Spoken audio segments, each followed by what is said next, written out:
Slow is smooth, smooth is fast. That lyrics I heard from Dr. Christine when I asked him, how can you do surgery so fast even though you do not hurry? He told me that lyrics, and that become one of my mottos when it comes to the surgery. That I learned from him when I went to the Birmingham to learn how to do the penile prosthesis surgery.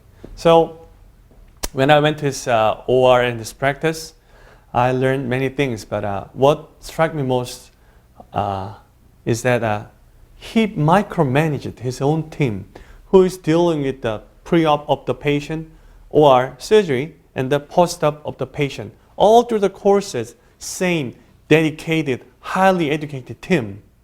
I call them as Birmingham foreskins. They were dealing with them all the time. I'll say the flow is, I'll say, flawless. So I was able to tell that Dr. Christine spent a lot of time to set that kind of settings, and his dedication to his patient is hard to say in just a few sentences. In the later days, I wish that I can invite him to Seoul so that I can learn more to my practice and learn more from him as well. I do expect that someday will come soon, and I hope to see him again. And I just can't wait to see him to tell me more about how to do a better practice.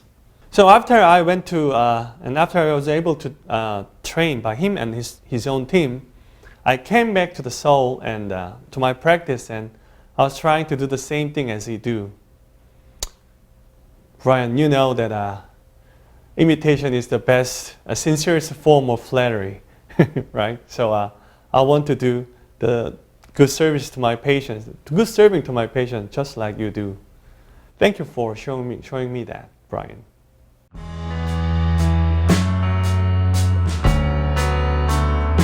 So the first decade of my career, the first 10 years or so, I practiced general urology. And then about 10 years ago, I really began to focus on men's sexual health, because I found that for me, that's how I could have the greatest impact on my patients' lives.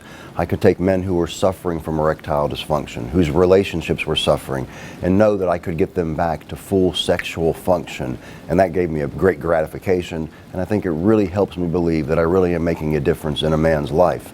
And really, we know that probably the best way to treat erectile dysfunction in the long term is going to be a penile prosthesis.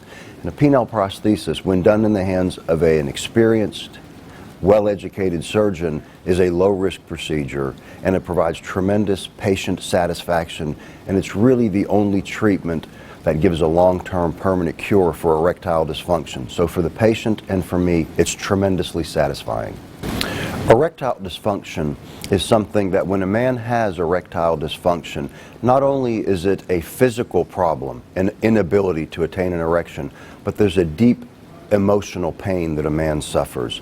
We know that men oftentimes, they can see themselves in how well they function sexually. There's something in a man's brain and a man's heart that makes him feel that if I can't function sexually, I'm less of a man. So I think it can be difficult for men to come forward and talk about this.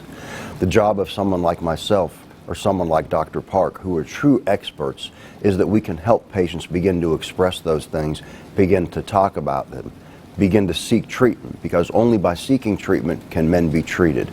And again, surgeons like myself and Dr. Park, we have the expertise and we have the desire to treat these men and to make their life better. So I would encourage men with erectile dysfunction to step forward and to seek out true experts like us, because we can treat you, we can help you.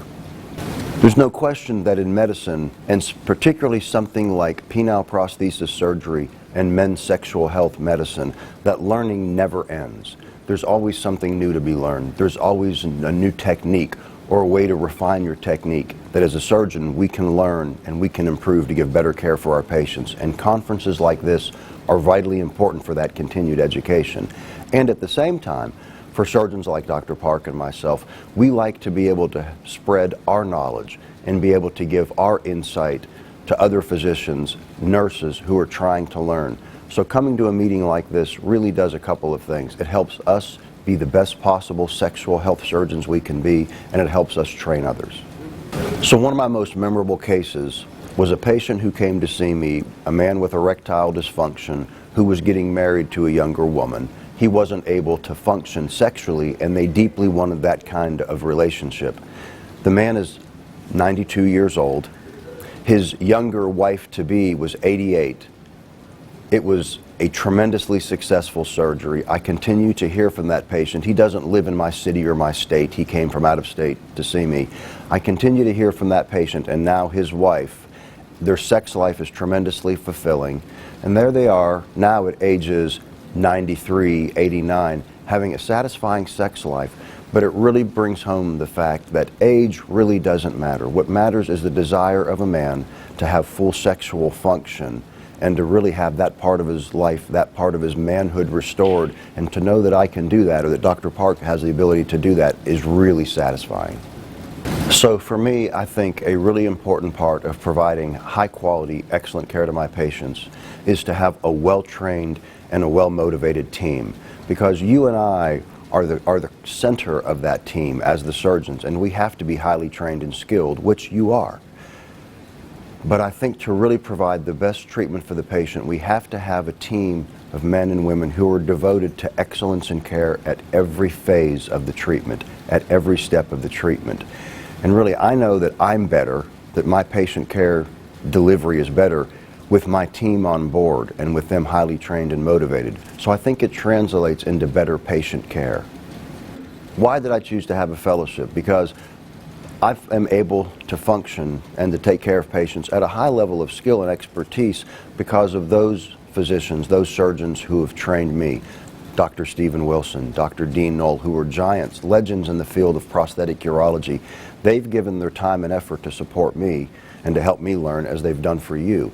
And so I think it's important for me to pass that on and to help train the next generation of prosthetic urologists. So it was important for me to have a fellowship, to provide training as a way really of honoring those who have trained me.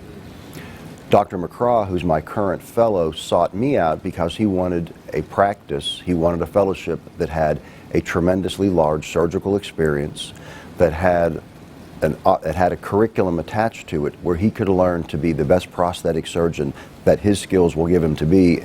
And by inquiring and talking to others, he heard about our fellowship, the high quality that we offer, and so he sought me out. I think that's a really, really good question, because these men, or these couples, they come to us, their heart is hurting, their mind is hurting because they can't function as they want. And one of the things they really want is hope, and I think you and I provide them that hope to be able to restore their sexual function, restore how they feel about themselves. So I think we always have to remember that we have to provide them hope. So we have to say that I know you have erectile dysfunction or sexual dysfunction. I can get you back, and I will get you back to functioning sexually. We're going to work together, but we will get you back to function. We know we can do that because we have good treatments, we have an outstanding surgery that we know is always effective. So I think we have to provide them hope. I think we have to speak to them with confidence in our own skills so that they have confidence in us. So I think providing hope, showing them that we have confidence in ourselves, and showing them that we have confidence in the surgical techniques that we offer are going to make them feel better, going to give them that hope and make them feel comfortable that we can get them back to sexual function. And I think we have to be compassionate to these men, because that's one of the things that you and I enjoy about medicine, is that we can make a positive difference. And we use our mind, and you and I also use our hands, but we can also use our heart to really help make these men's lives better. And so I think we always have to remember those things when we deal with these men.